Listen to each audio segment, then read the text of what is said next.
అన్య భాషలతో ప్రభుని స్తుతిస్తూ మర్యాపరుస్తూ ఉత్సాహాన్ని ఆరాధిద్దాం. స్తోత్రం.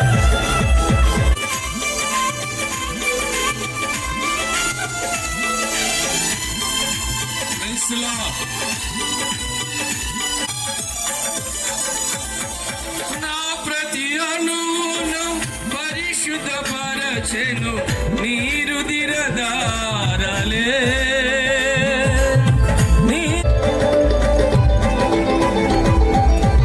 నా ప్రతి అణువును పరిశుద్ధపరచెను నీరు దిరదారలే.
ఎవరు మౌనంగా ఉండొద్దు.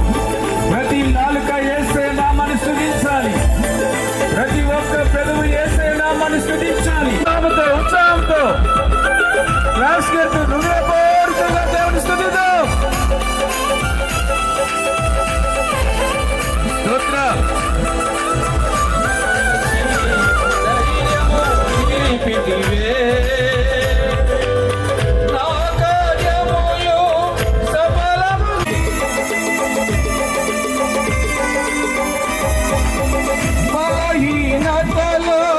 నన్ను బలపరచి ధైర్యము నింపితివే. నా కార్యములు సఫలము చేసి ఆత్మతో నడిపితివే. యూదా గోత్రపు గోధుమ సింహమా నీతో నిత్యము విజయహాసమే.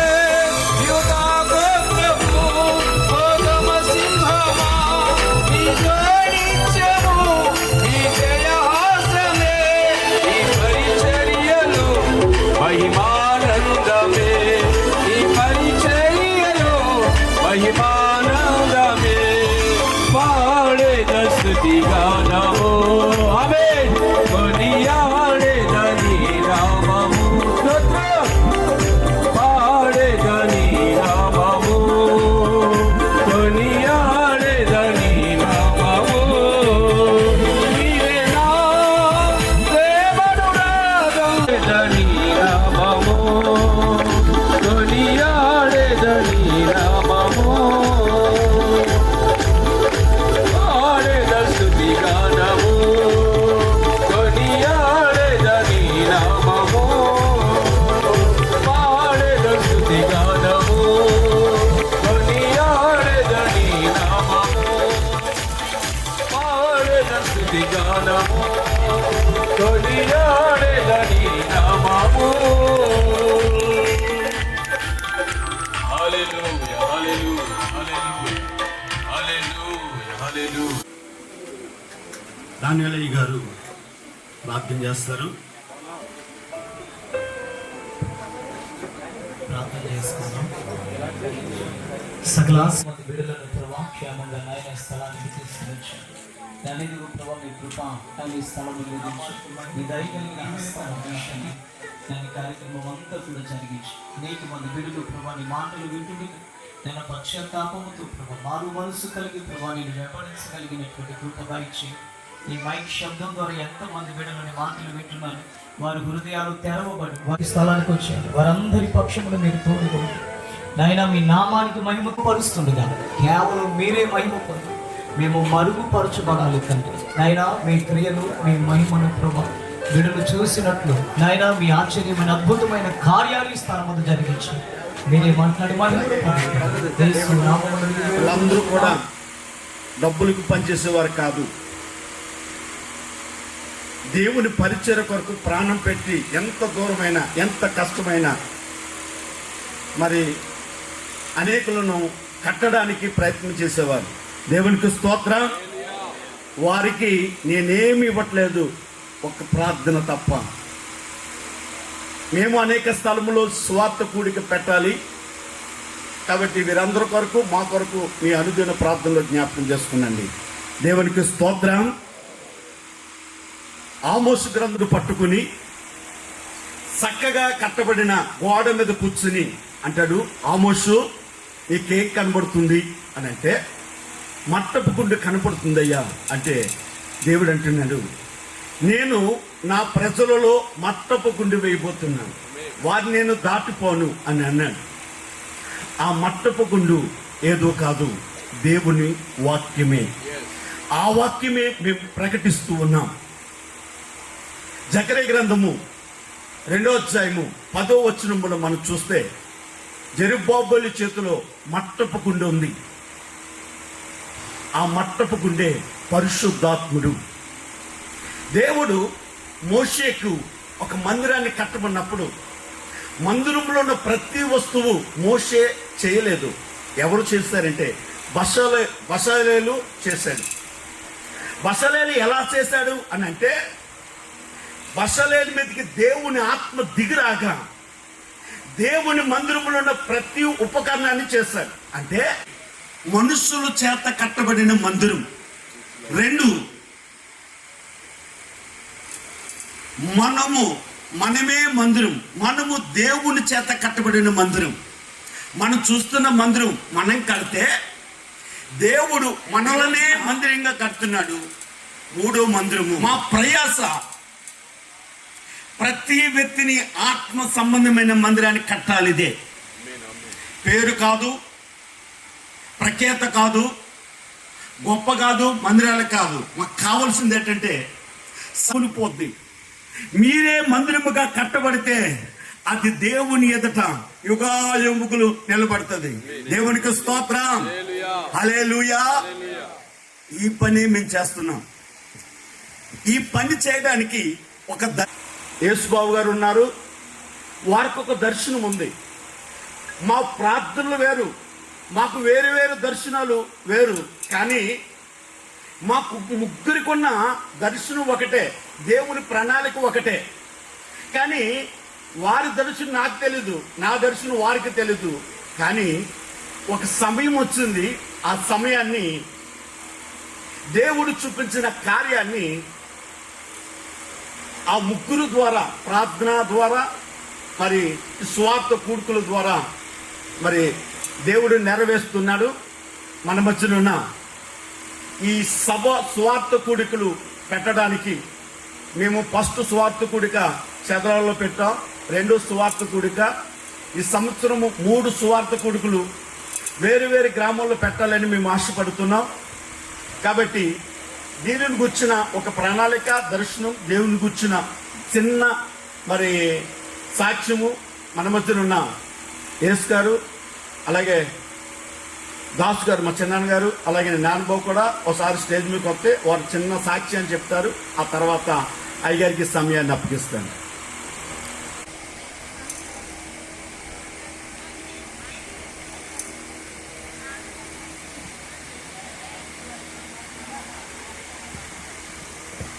అలాగే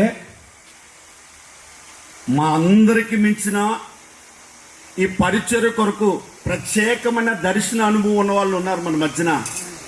ఈ పరిచర్య రాకముందే దేవుడు వారికి చెప్పారు, చాలా దర్శనాలు ఉన్నాయి ఆయన దగ్గర మా పని కోసం. సమయం వచ్చినప్పుడు ఆయన నోటితోనే వినాలని నేను ఇంకా ఇప్పటి వరకు ఆ దర్శనాలు ఏది చెప్పలేదు. కాబట్టి వారిని కూడా ప్రేమతో వారిని ఆహ్వానిస్తున్నాను. రండి.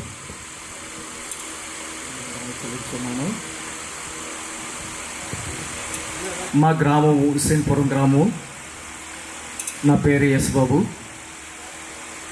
ఈ దినాన మీ అందరి ఎదుట నిలబడి ఈ మాటలు మాట్లాడడానికి దేవుడు మాకెంతో అవకాశం ఇచ్చాడు. చాలామంది దగ్గర ధనం ఉండొచ్చు, వెండి బంగారం ఉండొచ్చు, కానీ ఇటువంటి కార్యక్రమం చేసి సంతోషించగల కృప కొద్దిమందికే దేవుడు ఇస్తాడు. చాలా తక్కువ మందికి ఇస్తాడండి. శ్రమట వచ్చి ప్రతి ఒక్కరు కూడా డబ్బులు సంపాదిస్తారు, కానీ ఆ ధనంలో దేవుని కొరకైనా గాడికి కొంచెమైనా గాడికి ఖర్చు పెట్టాలన్న ఆశ. నేనైతే ఒడిశా పారదీపులో నేను ఉంటాను ఉద్యోగ నిమిత్తం. జయరాజ్ గారు అయితే హుస్సేన్పురం, మరొకరు ఆయన అయితే హైదరాబాద్లో ఉంటారు. ఒకరికొకరికి కూడా చాలా డిస్టెన్స్, చాలా దూరం.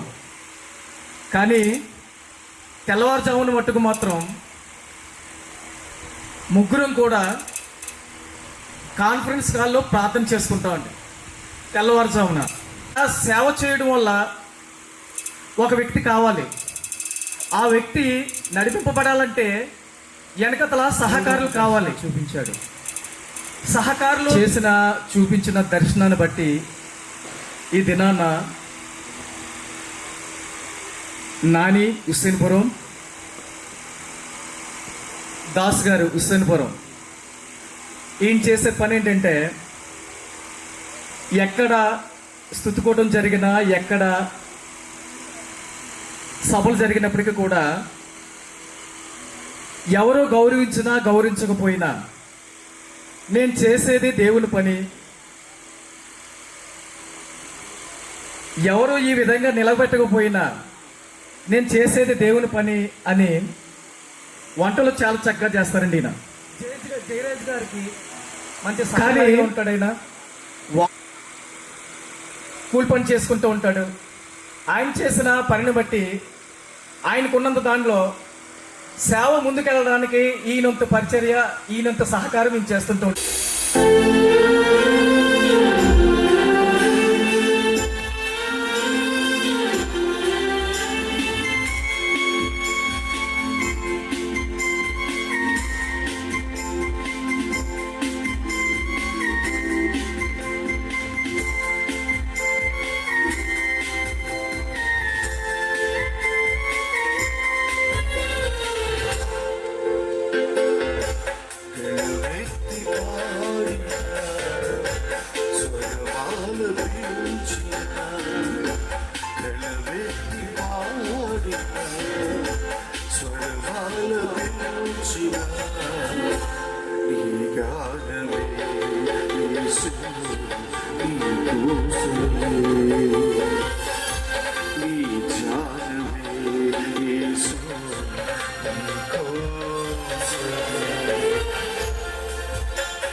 బ్రతికించినావే, కుసియించిపోయే నాలో వసించినావే.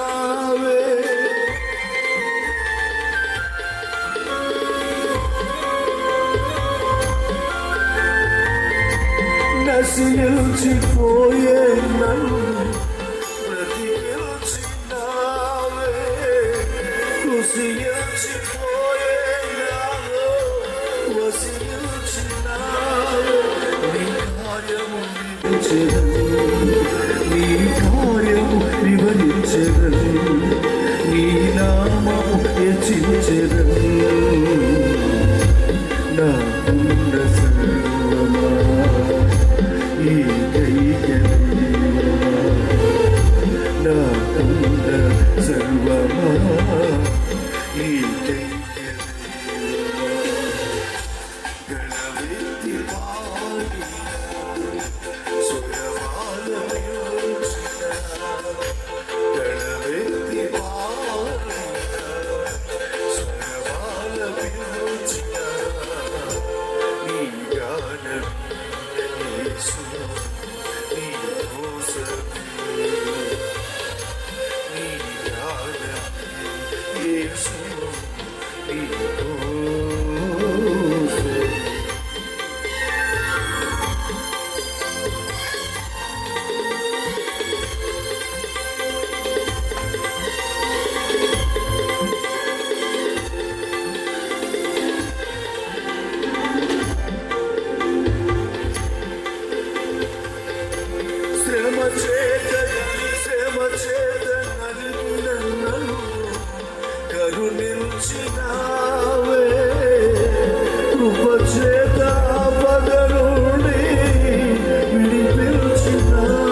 నీ ధ్యానమే యేసు నీ కోసం.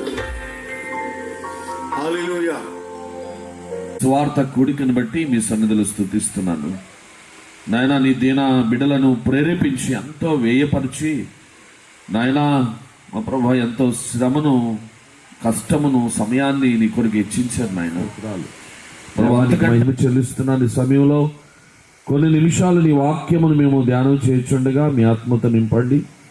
వినే చెవులు గ్రహించే హృదయం అందరికీ దయచేవని నీ వాక్యం చేత తృప్తిపరిచి దీవించమని ప్రభు అయిన యేసుక్రీస్తు నామమున అడిగి వేడుకొనుచున్నాను తండ్రి, ఆమేన్. ఆయన కంగారు పడిపోతారు, పక్కన వాళ్ళు కంగారు పెడుతుంటారు. ఆయన మొత్తం కంగారు తిరిగి గాలి నమ్మి తిరిగిపోయింది. ఇక్కడికి వచ్చిన తర్వాత పాస్టర్ మీరు అక్కడ కూర్చుని ఉండిపోయి ఇక్కడికి వచ్చి ఉంటే బేగా అయిపోయింది కదా అంటున్నాడు ఆయన. నేను వచ్చిన తర్వాత కూడా పాటించారు కదా అని అన్నాను నేను వచ్చిన తర్వాత కూడా పాటించారు కదా. సరేనండి. విలాప వాక్యాలు బైబిల్ గ్రంథంలో విలాప వాక్యాలు. నీ తట్టు త్రిప్పిని ఎడల మేము తిరిగెదము, మా పూర్వస్థితి మరలా మాకు దయచేయము. ఈ మాట అందరూ చెప్దాం. యెహోవా, నోరున్న వాళ్ళు చెప్పండి, నోరు లేని వాళ్ళు వద్దులేండి. గట్టిగా, యెహోవా నీవు మమ్మును నీ తట్టు త్రిప్పిన ఎడల మేము తిరిగెదము, మా పూర్వస్థితి మరలా మాకు కలుగజేయము. మా పూర్వస్థితి మరలా మాకు కలుగజేయి. విలాప వాక్యాలు అంటే దుఃఖముతో రాసినటువంటి వాక్యం. విలాపము అంటే దుఃఖపూరితమైనటువంటి వాక్యాలు. ఇది ప్రార్థన. ఈ చదివినటువంటి ఈ భాగము ఇశ్రాయేలు ప్రజలు, యెరూషలేము ప్రజలు యొక్క ప్రార్థన. ఈ చిన్న మాట ప్రార్థన, మా పూర్వస్థితి మాకు మరలా కలుగు చేయము అనే ఈ చిన్న ప్రార్థన. ఎందుకు వీళ్ళు ఇలాగ ప్రార్థన చేశారు? మేము పూర్వస్థితి మాకు ఎందుకు దయచేయమని వాళ్ళు ప్రార్థన చేశారంటే, యెరూషలేము ఒకప్పుడు చాలా జనభరితమైన పట్టణము అని చెప్పబడింది.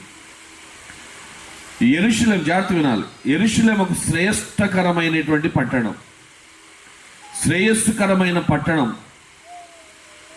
దేవునిని ఆత్మతో సత్యముతో ఆరాధించేటువంటి ప్రజలు. ఆ గ్రంథాన్ని మనం క్లియర్గా చదివితే దేవుని సేవకులను గౌరవించేటువంటి మనుషులు. ఆ పట్టణంలో ఉన్నటువంటి ప్రజలు సుకుమార భోజనము చేయువారని బైబిల్ చెప్తుంది. సుకుమార భోజనము అంటే భోజనం బాగుండకపోతే కార్యక్రమం బాగలేదని తిట్టేవాళ్ళు ఉంటారు. సుకుమార భోజనము చేయవారు. వారు చాలా అందమైనటువంటి వారు.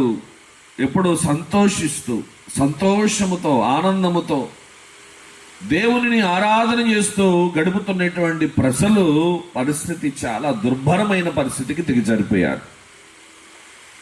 సంతోషించవలసిన ప్రజలు, సంతోషములో ఉన్న ప్రజలు, లేక ఉన్నతమైన స్థాయిలో ఉన్నటువంటి ప్రజలు, జనభరితమైన పట్టణము ఒంటరిగా మిగిలిపోయిందని బైబిల్ చెప్తుంది. ఒంటరి అయిపోయింది. శ్రేయస్కరమైన పట్టణం ఎందుకు బుగ్గుపాలైపోయింది? లేక సుకుమార భోజనము చేయవారు ఆకలి దప్పులతో ఎందుకు బాధపడుతున్నారు అనేది ఈ రాత్రి మనం నేర్చుకోబోతున్నాం. దేవుడు మనకి కొన్నిసార్లు మనల్ని కనికరించి సౌకర్యాన్ని ఇస్తున్నాడు. ఆయన మనం ఊహించకుండానే ఈ రోజుల్లో దేవుడు విస్తారమైన ధనాన్ని దేవుడు మనకి ఇచ్చాడు. సౌకర్యాలు, విపరీతమైన సౌకర్యాలు ఉన్నాయి. ఏ ఇంట్లోకి వెళ్ళినా ప్రతి రూమ్కి ఏసీ ఉంటుంది. చక్కని సౌకర్యాలతో మనిషి ఉంటూ ఉన్నాడు. ఎంతగా మనిషి హెచ్చించబడుతున్నాడో, మనిషి ఎంతగా దీవించబడుతున్నాడో అంతగా దేవునికి దూరం అయిపోతున్నాడు మనిషి. జాగ్రత్తగా వినాలి, జాగ్రత్త. రాత్రి దేవుడు మనిషిని ఎంతగా ఇచ్చిస్తున్నాడో, దేవుడు మనిషిని ఎంత ఉన్నతమైన స్థానానికి దేవుడు తీసుకుని వెళ్తున్నాడు. వెండి బంగారాలు, ఆస్తిపాస్తులు, గొప్పతనము, ఉన్నత స్థితి, గౌరవాన్ని, ఉన్నతమైన స్థానాన్ని దేవుడు ఇచ్చిన తర్వాత ఈ మనిషి ఏమైపోతున్నాడంటే దేవునికి దూరం అయిపోతున్నాడని వాక్యం మనకు చెప్తుంది. ఎంత శ్రేష్టమైనటువంటి పట్టణంలో ఉన్న ప్రజలు, ఈ శ్రేయస్కరమైనటువంటి ప్రజలు, సుకుమార భోజనం చేసి సంతోషంగా ఉంటున్న ప్రజలు, యాజకులను గౌరవించేటువంటి ప్రజలు పరిస్థితి ఎందుకు దిగజారిపోయింది అని అంటే బైబిల్ ఒకే ఒక మాట చెప్తుంది. ఏం చెప్తుందంటే వారు పాపము చేసి చెడిపోయారు అని. ఏమైపోయారట? పాపము చేసి చెడిపోయారు. వాళ్ళు పాపము ఎంతవరకు పాపం చేశారని అంటే బైబిల్ చెప్తున్న సత్యం ఏంటంటే సొదొమ గొమొర్రా పట్టణము కంటే అధికమైన ఘోరమైన పాపం చేశారట. చూడండి, కొన్ని వచనాలు చదువుదాం. వాక్య భాగంలో 4వ అధ్యాయంలో 6వ వచనాన్ని మనం చూస్తే, నా జనుల కుమారి చేసిన దోషము సొదొమ గొమొర్రా పాపము కంటే అధికమైపోయింది. దేవుడు మనిషిని ప్రేమిస్తున్నాడు కానీ మనిషిలో ఉన్నటువంటి పాపాన్ని ద్వేషిస్తున్నాడు ఆయన. నువ్వు దేవుని కొరకు ఎన్నంటే చేయి, ఏదంటే చేయి. దేవుని కొరకు నువ్వు ఎంతైనా ఖర్చు పెట్టు. జాగ్రత్త వినాలి.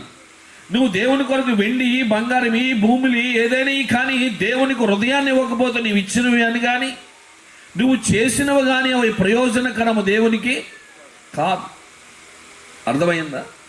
మనం ఏది చేసినా ధనము కంటే, వెండి కంటే, బంగారము కంటే, ఆస్తిపాస్తు కంటే, ఇవన్నిటికంటే దేవుడు ఏమడుగుతున్నాడంటే మొట్టమొదటిగా నీవు నాకు కావాలి, నీ హృదయం నాకు కావాలి. నీవు సరిగ్గా జీవించాలి. సేవకుడైనా సరే ఎన్ని సంఘాలు కట్టినా, ఎన్ని ప్రసంగాలు చేసినా, ఎన్ని అద్భుత కార్యాలు చేసినా కానీ హృదయము దేవునికి దూరంగా ఉంటే ప్రయోజనం ఏమీ లేదు. కనుక ఈ పట్టణంలో ఉన్న ప్రజలు ఎప్పుడైతే సుకుమార భోజనం చేస్తూ ఉన్నతమైన స్థానానికి ఎదుగుతూ ఉన్నారో అన్ని విషయాలలో దేవుడు మొదటి అధ్యాయము 8వ వచనాన్ని చదువుదాం. ఘోరమైన పాపం. సొదొమ గొమొర్రా పట్టణంలో ఉన్న పాపం ఏంటి అంటే వాళ్ళు పురుషులు వ్యభిచారం చేసేవారు. ఏంటి? దేవదూతలు అక్కడికి వెళితే, దేవుని మనుషులు అక్కడికి వెళితే, లోతింటికి మనుషులు వెళితే వాళ్ళు అన్నారు, అయ్యా మీ ఇంటికి వచ్చిన వారు మాతో పంపించండి, మేము వారితో మేము వ్యభిచరించాలి.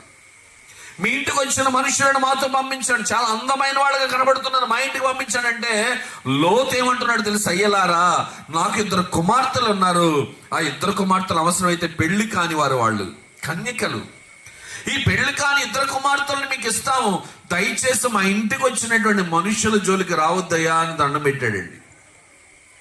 మా ఇంటికి వచ్చిన మనుషులు అతిథులు వాళ్ళు. కనుక నా 2 కుమార్తెలు చెడిపోయినా పర్వాలేదు, నా 2 కుమార్తెలను మీకు ఇచ్చేస్తున్నాను, తీసుకోండి అని అంటే లేదు, మీ ఇంటికి వచ్చిన మనుషులే మా దగ్గరికి రావాలి. అప్పుడు వాళ్ళు ఏం చేశారట? వాళ్ళకి అంధత్వమును కలుగజేసి ఘోరమైన మనుషులు ముందు గొడవ చేసి ఎవరైనా వచ్చినా స్వతంత్రంగా వారితో వ్యభిచరించేటువంటి మనుషులు, అబద్ధికులు, మోసగాళ్ళు, దొంగలు, దోచుకునేవారు. కనుక దేవుడండి ఆ పట్టణాన్ని నాశనం చేయాలనుకున్నాడు. ఆ పట్టణము నాశనం అయిపోవడానికి కారణం ఏంటంటే అక్కడ జరుగుతున్నటువంటి ఘోరమైనటువంటి పాపము. ఈ ఘోరమైన పాపము ఈ రోజున మన జీవితాల్లో ఒకసారి ఆలోచన చేయండి.